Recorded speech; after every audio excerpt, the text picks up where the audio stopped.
নীতি আয়োগের বৈঠকে তিনি যোগ দিলেও মাঝপথে তিনি বেরিয়ে আসেন। তাকে বলতে দেওয়া হয়নি, তাকে বাধা দেওয়া হয়েছে, বেল বাজিয়ে স্টপ স্টপ বলা হয়েছে এবং সেই কারণেই তিনি বেরিয়ে এসেছেন এবং তাকে বাধা দেওয়া হয়েছে। অসম্মানিত বোধ করছেন তিনি। বৈঠকে বলতে বাধার এই অভিযোগ খারিজ করে দিয়েছেন নীতি আয়োগের সিইও BVR সুব্রমণিয়াম। বর্ণানুক্রম অনুযায়ী অনেক পরে বলার কথা ছিল পশ্চিমবঙ্গের মুখ্যমন্ত্রী। মমতা বন্দ্যোপাধ্যায় তাড়াতাড়ি কলকাতায় ফিরতে হবে বলায় তাকে আগে ডেকে নেওয়া হয়। প্রতিরক্ষা মন্ত্রী মমতা বন্দ্যোপাধ্যায়কে গুজরাটের আগে বলতে ডাকেন। প্রত্যেক রাজ্যের মুখ্যমন্ত্রীকে 7 মিনিট করে সময় দেওয়া হয়েছিল।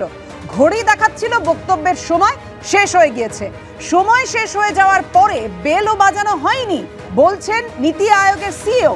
মমতা বন্দ্যোপাধ্যায়ের অভিযোগ খারিজ করে এমনটাই দাবি করেছেন BVR সুব্রমণিয়াম, নীতি আয়োগের CEO.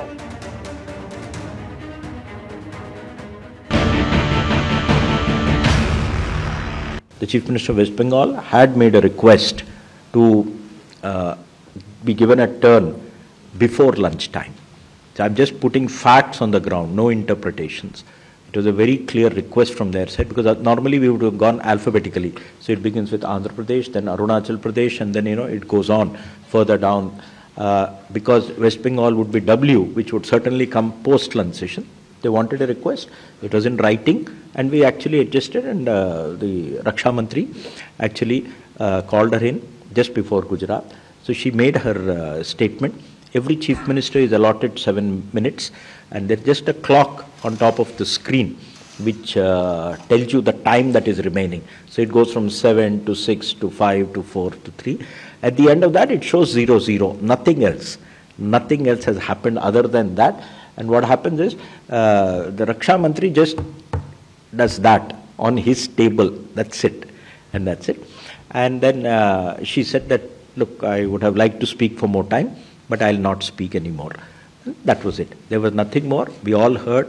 She made her points, and we respectfully heard and noted her points, which will be reflected in the minutes. Her chief secretary continued to attend, and he was in the room even after she left, because she had to catch a flight to Calcutta. She said that she had an assembly session. That's what she told me. In the morning itself, she told me. পজিশনের মধ্যে থেকে আমি একমাত্র গিয়েছিলাম, কারণ আমরা মনে করি যে কোঅপারেটিভ ফেডারেলিজম যদি রক্ষা করতে হয়, তাহলে সেন্ট্রালের সাথে স্টেটের ডেভেলপমেন্টের ব্যাপারে এবং স্টেট শেয়ারের ক্ষেত্রে সেন্ট্রাল শেয়ার স্টেট থেকে যে টাকাটা তুলে নিয়ে যায় সেন্ট্রাল, সেই টাকাটা স্টেটের শেয়ার যেন স্টেট ফেরত পায়, এবং ডেভেলপমেন্টের ব্যাপারে কোনো পলিটিক্যাল রাজনৈতিক উদ্দেশ্য প্রণোদিতভাবে কাজ না করে সবার জন্য, সবার উন্নয়নের জন্য কাজ করা উচিত। কেউ যায়নি, বয়কট করেছিল। আমি ভেবেছিলাম গিয়ে সবার কথা বলবো। আমি ওই 2-3-4 মিনিটে যা পেরেছি ওইটুকু বলেছি। বাংলার বঞ্চনা এবং সারা দেশের অল অপোজিশন স্টেটে যেভাবে বাজেটে বঞ্চনা করা হয়েছে, এবং অল বিজেপি রুল স্টেটকে যেভাবে কনসিডার করা হয়েছে, এবং যারা ওদের অ্যালিজ, আমাদের আপত্তি নেই যদি কাউকে বেশি টাকা দেয়, কিন্তু তুমি কাউকে দেবো বলে কেউ খাবে আর কেউ খাবে না, সেটা তো হতে পারে না। দেখলাম বারবার বেল বাজাচ্ছে। রাজনাথ সিং প্রিসাইড করছিল, পাশে প্রাইম মিনিস্টার এক পাশে, আর এক পাশে হোম মিনিস্টার ছিল, নিশ্চয়ই বলে দিয়েছে। আমার আগে চন্দ্রবাবু নাইডু বলেছে 20 মিনিট। আসামের চিফ মিনিস্টার, অরুণাচলের চিফ মিনিস্টার, ছত্তিশগড়ের চিফ মিনিস্টার, গোয়ার চিফ মিনিস্টার, যদিও রাজ্যগুলো খুবই ছোট ছোট, তাও আমি মনে করি না ছোট বড় কোনো ফারাক থাকা উচিত সম্মানের দিক থেকে। তাও তারা কিন্তু কেউ 15 মিনিট বলেছে, কেউ 16 মিনিট বলেছে, কেউ 17 মিনিট বলেছে, কেউ 20 মিনিট বলেছে। আর আমারটা যেই 5 মিনিটে পড়তে যাবে, সঙ্গে সঙ্গে বেল টিপে টিপে টিপে টিপে স্টপ স্টপ স্টপ। আচ্ছা ঠিক আছে, স্টপিং বলে আমি বলবো okay, you don't want to listen, চললাম। তুমি যদি বারবার বেল টিপছো মানে কি? আমায় স্টপ করতে বলছো তো মানে কি?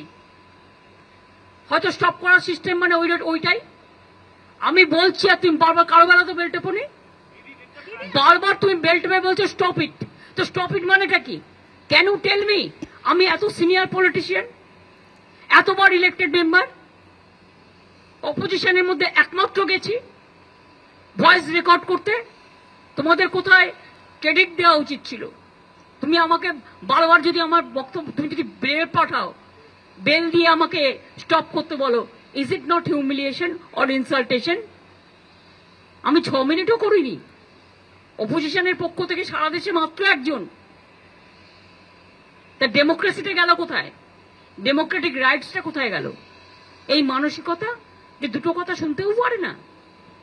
কেউ যদি বঞ্চনার কথা বলে তার তো বলবার একটা জায়গা হওয়া দরকার। যেখানে কেউ যায়নি, আমি সবার হয়ে বলতে চেয়েছিলাম, যতটা পেরেছি বলেছি। সবার হয়ে বলার পরে বাংলার হয়ে বলতে শুরু করেছিলাম, তো এটা ওদের ভালো লাগেনি। এরপর থেকে ভাবতে হবে যে আদৌ ওদের মিটিংয়ে যাওয়া উচিত কিনা সম্মানের সাথে। সম্মান না পেলে অসম্মানিত হতে আমি যাব না।